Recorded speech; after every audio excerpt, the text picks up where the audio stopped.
Hi everyone, welcome back to my channel. In today's video, I'm going to show you how to use the Paycheck-to-Paycheck Tracker. I'm going to show you how I use the tracker. So maybe there's people out there that do things differently. That is okay, but what I'd like to do is to show you how I actually use this as a part of my budgeting process and journey. But first, if you're new here, please subscribe to my channel, please like the video, and most importantly, I always ask for you to say hello below. Okay, so the Paycheck Tracker is a part of what we call paycheck-to-paycheck budgeting. And most people have heard of this, right? Are you a paycheck-to-paycheck budgeter? Yeah, I like to pay my bills in between. I like to do that as well. I think it's very easy. So let me explain very quickly the process of as to what I do. When I get paid, all my money goes into my checking account. It stays there. So I have a checking account, savings account, and multiple sinking funds. The only money that I take out is for my cash envelopes, which are here. So it could be my cash envelopes. It could be my holiday binder. This is my holiday binder where I save for all of the different holidays. Okay, I love this. I've been doing this for a very long time. So cash envelopes, holiday binder, saving challenges like these are my saving challenges. So I'm saving the $1, $2 Amazon fund. I take cash out in these areas. The rest of my money stays in the bank. So if I decide that I want to transfer money over to my Christmas sinking fund, or I want to transfer money over to my vacation, or just leave it, that's what I normally do, okay? So the Paycheck Tracker is specifically for you to break down your paycheck and tell your money where to go, okay? So let's go back over here. So if you look at these two pages here, these two pages are what you're going to use. They should coincide with each other. They're working together. This side here is your bill tracker. You want to list out all of your bills in the order that they are due. Over here, instead of rewriting the same thing, you could use the transparent stickers that I have in the shop that say bill due. Or if you want to just use plain dot stickers, you could do that as well. Or you can just use a highlighter and put a circle. So you don't need to rewrite the same thing. You just need to know like what bills are due. Now, if you get paid bi-weekly, as an example on this page here, you can see that all of this section here is in pink because there was a highlighter put below this. Okay, so the highlighter was like marked, then I put the sticker on top. This was indicating that this was my pay period, right? So if you get paid bi-weekly, that's what it would look like. The second pay period, I decided to do gray. So I was just trying to determine and show the two pay periods and how you can break those up. You can do the same thing for your own. But what you're trying to do is over here. So you want to look at when you get paid, right? So for this example, payday, okay, and then the last one, right? So let's just say, it's here. We are here. This is the payday. You want to pay the bills in between. So you're just paying the bills that are due within that pay period. All of your money gets left in the bank, right? You typically get paid, you direct deposit, all goes in your checking account. So if you had to pay rent, it's there. You know what I'm saying? Like every paycheck that you get, you are getting direct deposit, you're putting it in the bank. Most people do have direct deposit. The only money that you should be taking out is for your cash envelopes, because that is how we learn how to budget in those areas without using a debit card, so you're staying under budget. That's the purpose of using the cash envelopes. So, but we're talking on this, but I just want to be clear that you have direct deposit, you're putting your money in. So even if you were to get paid weekly, so this is an example for a bi-weekly pay. If you get paid weekly, it would be payday, and payday, and again, you're just paying the bills in between. So let's just say pay and pay. So if you get paid every week, you're just paying the bills from here to here. So you're like, oh, okay, so I need to pay my Credit One, I need to pay my Target, I need to pay my Amazon. So I gotta make sure I pay these bills. Then I take the money out of the bank to do my cash envelopes. Now let's go back here so I can explain it. So here is how I explained it, but let me show you on a blank. I think there's a better example. So this is another example that I did here by breaking down the 2 pay periods by using 2 different highlighter colors, okay? So you look over here, you're looking at when your pay period is and you're paying the bills in between your pay period, okay? All right, so let's just see. Oh, we'll just use this for an example since I highlighted it already. So what you need to do is, what I do is I would write out my paycheck. So I'm gonna list out my paycheck. What did I get paid this week? So I would always write like pay, you know, $750. Oops, I didn't mean to write that. $620, and I got paid $800. You can even list your goals of what you'd like to do. So I always list out what my weekly paycheck is. The other thing is, if you do Etsy or you get a side hustle, any extra, do you get child support? So let's say if you get additional check like child support and you get that the same day, which is on a Friday, and let's just say you get $200. This is an example. Maybe you also do a side hustle or you have Etsy and you get money, and it all goes into the same, if it all goes into the same checking account, then you want to list it, okay? So this is just an example. You want to list out what you're getting for pay. The next thing I do is I always do my balance. I don't know if most people do this. So I always did this, okay? Even when I worked my corporate job. So I would go, this is what I got paid, this is what I'm getting. I didn't get anything from Etsy. And then what I would do is I would go in. So now you're pulling up your app or you're logging into your bank account and you're looking. You already got paid. You should already have your deposit for your child support. You're just gonna pull up your checking account and you're gonna take a look at what your balance is. This is important. You need to know what your balance is, right? So let's just say your balance is $2,100. If it's not $2,100, because what you're trying to do is you're paying your bills in between. You are only taking cash out, so you should be each week slowly getting ahead. Let's just say you had a lot of bills and you really don't have that much. You only had like $300 in the bank, right? So I'm gonna do 2 examples. So you have 8, 9, 10, but there was only 300, so that's 1,300, okay?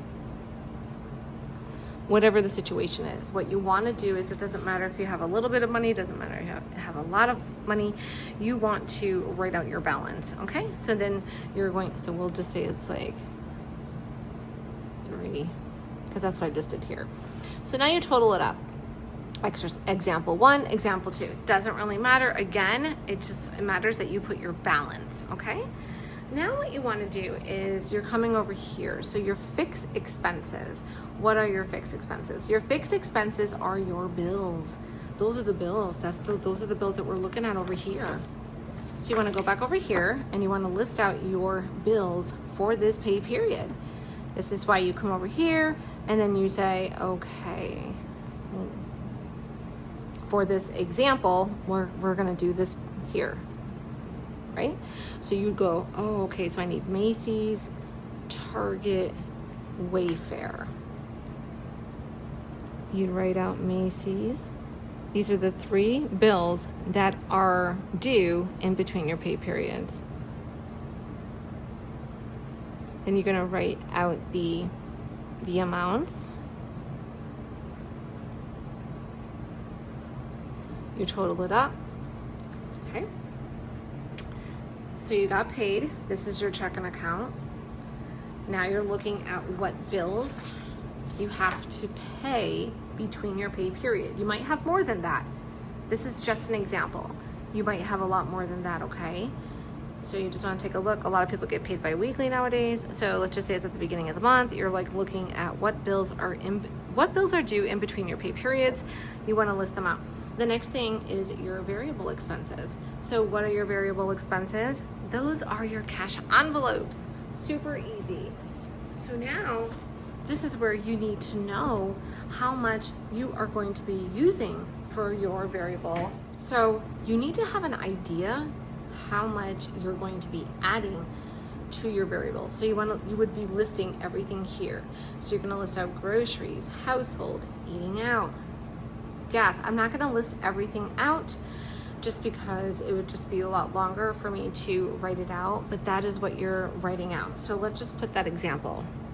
Cash envelopes. So that would be like groceries, you know, eating out, household, okay? So you would need to have an idea. So you're going to look through your envelopes and you're going to be like, oh, okay, so, you know, it's Friday. You probably have a lot less in here because normally people use their envelopes. So you would give yourself that estimate, like what do I typically use for my groceries? Okay, so I need groceries, you know, 160. You could even be like, you know what, this week I'm gonna do 140.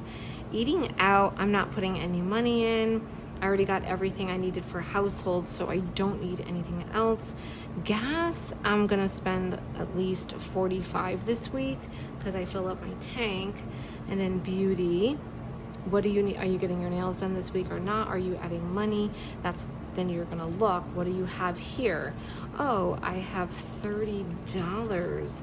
So I'm probably gonna need to add another 30. And then miscellaneous. So, oh, this week's pretty tight. I don't wanna add any extra money to my miscellaneous, maybe next time.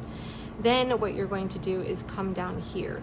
This is debt. So are you going to take any extra money, like $100? Like, do you have something that you're paying off? Are you working towards like a specific credit card or a loan and there's something that you need to pay? This is where you would put the additionals money. And then over here this is where you would put your sinking funds, like Christmas or vacation or clothing or whatever it is, fun money, Amazon money, stuff like that. So you would list it over here. Oh, you know what? This week I'm definitely going to be adding to my Christmas. I really need to catch up on that. So you can put like Christmas. I really want to start doing 50 a week. So that is how you do your paycheck tracker. And so you're just basically totaling it all up. These are the bills. That's what this is: 95, 70, 80, 95. This one's 140 plus 75. So that's 215. And we're not doing anything here yet. And for Christmas, we really need to add 50. You probably could add more, whatever, you know, it just depends. So these are the totals, okay? So this is your total. So now you're minusing, you know, you're minusing this amount. So like, let's say your total was 2,100. Oops. Let's say it's 2,100, and you're minusing for your cash envelopes, it's going to be 215 minus my bills this week. I have to pay $95, and I think I'm going to be adding 50 to that. So this is what you should have left in your checking account, would be $1,740. So this is just an example of how I do my paycheck tracker. So if you are doing, like, let's just say you don't have a lot in your bank, you got paid and it's $1,300, same concept. You are going to minus you're minusing your cash envelopes, minus. You have these bills to pay, so you have to minus your bills. This week I'm not adding any money, and I do really want to add $50 to Christmas, so let's minus that. So for this one, you would have $940 left. That money you keep in the bank. You don't touch it. Then you take your cash out of here, you go to the bank, you figure out what you're doing like we just did here. This was very brief, and you figure it out, right? And you go get your money. You put it in your envelopes. This is all you use. Once the money is gone, it's gone. But you know, let's just say you change your mind. You're like, oh no, I do need to add $100 to my miscellaneous envelope. You can switch it up, that's fine.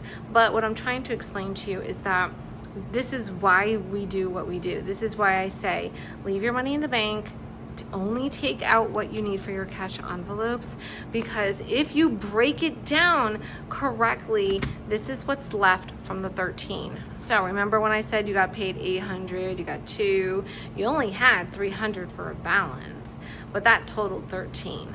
So now we need to pay our bills, we need to pull out our cash, and we're gonna put some money towards our sinking fund or a saving account, whatever.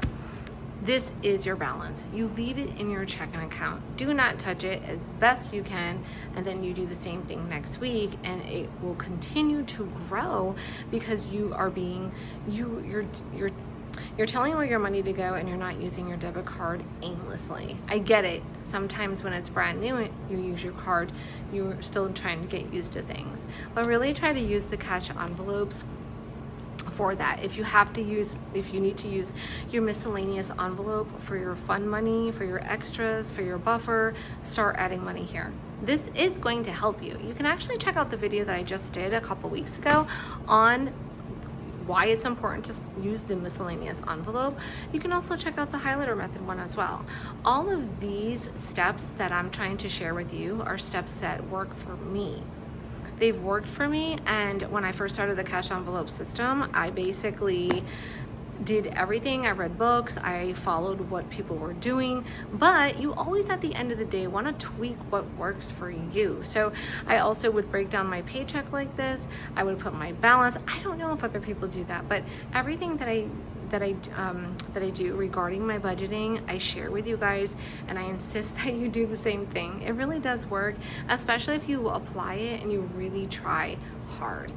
Nothing is easy, that's for sure. We definitely know that for a fact. So but like I said, as you get to do your own system, you might find something that's completely different. You might be like, you know what, I think I'm gonna do it like this. But this, for now, I'd like you to at least try it out, at least test it out.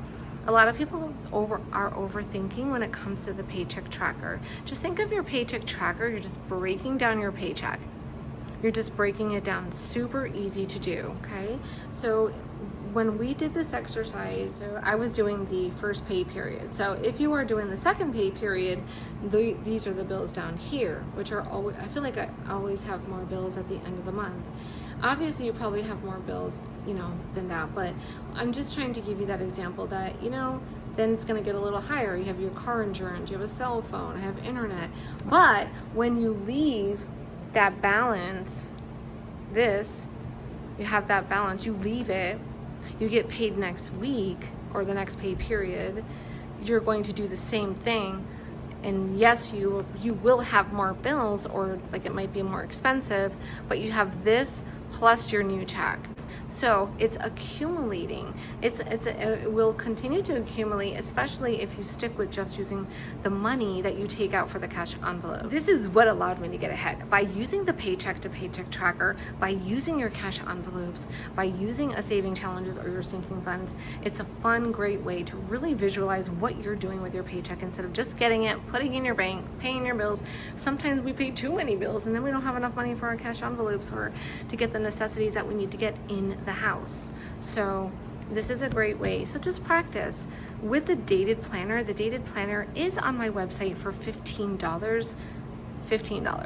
It's really that cheap.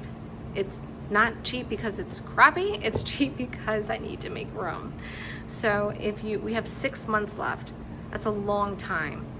So we have 6 months. I would recommend you to get the planner, test it out, use it for the 6 months, because we are getting the same planner for 2026. Okay? Yeah. Definitely let me know your thoughts on the Paycheck-to-Paycheck Tracker. Do you guys use it consistently? Did you struggle in the beginning? I'd like to hear your thoughts. Don't forget to subscribe to my channel, like the video, and most importantly, say hello below. All right, guys, until tomorrow, bye for now.